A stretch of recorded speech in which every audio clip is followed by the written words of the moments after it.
want to know what life on the Bassmaster Elite Series Tour is, you're looking at it right now. This is the majority of what I guess I can say we now. What we do. You're kind of looking at my corner office here. I've got windows all the way around, but I'm en route to California. I've been driving for several hours, right about halfway right now. With every mile, I get more and more excited about getting there and starting to fish. I haven't been able to fish as much as I usually do by this time of year. So not only am I itching to get started fishing the Elite Series, I'm just really dying to go fishing, period. So I'm ready to get this drive over with. Like I said, we drove real hard yesterday. We're out here running these roads, trying to save as much money as possible. Last night, slept in the truck, kind of cut down on a hotel room. We've been eating sandwiches, trying to save and keep from stopping at fast food restaurants and stuff like that. Every little dollar you save helps out on a big long trip like this. I've even before qualifying for the Elite Series, I've traveled several miles across the United States just fishing the opens and different tournaments that I could get into. But this is my first time actually pulling a wrapped boat across the United States, or any miles at all anyway. And it's pretty neat to pull into a gas station and get some fuel, or pull in and get something to eat. People are stopping and pointing at your boat. There's been 2 or 3 instances people are taking pictures. People go by on the interstate and they'll take pictures and point and wave, and it's just a different deal. All these guys are probably used to it by now, but it's something that's totally new to me. And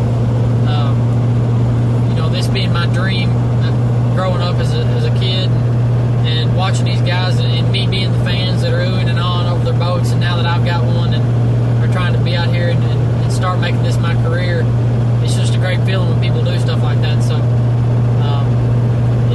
they're definitely eye catchers, and it's certainly a humbling experience to see something like that happen.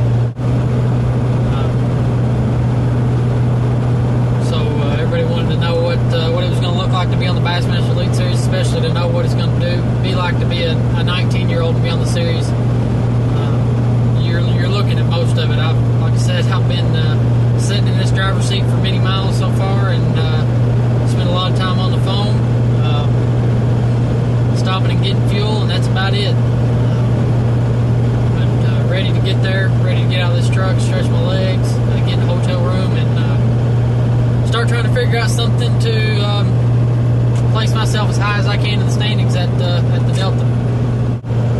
Lots of times people have the common misconception that fishing this Elite Series Tour is all glamorous and easy, and you're staying in hotel rooms and everything's easy for you. But as I started my journey across the country here to begin my Elite Series tour, I kind of realized, that it's a very expensive tour. Towing these boats across the country ain't cheap, and fuel is certainly not cheap, and baits and line and all this stuff is just, it adds up over time. So you try to cut as many corners as you can, and it just, as I mentioned, sleeping in the truck, and it's just, you kind of learn that you have to love this sport to do it.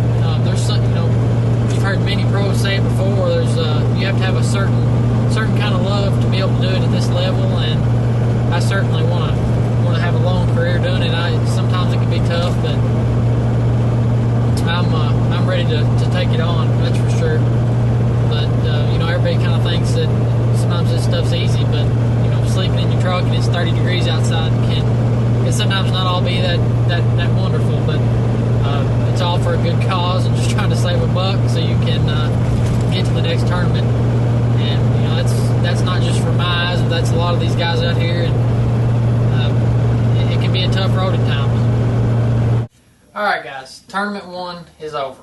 I finished in 50th place. I missed the third day cut and getting a check by 3 places.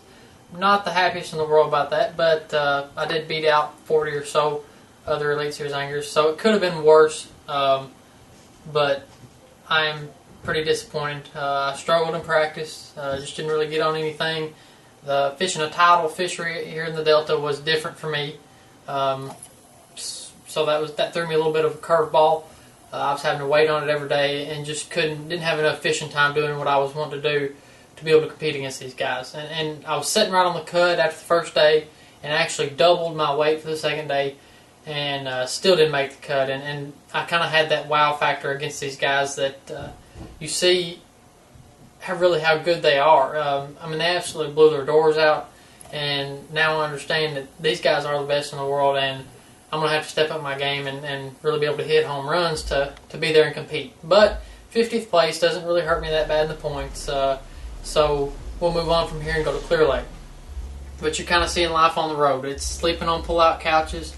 All us guys that didn't make the cut, we were doing laundry today. Everybody's been doing laundry since 5 o'clock this morning.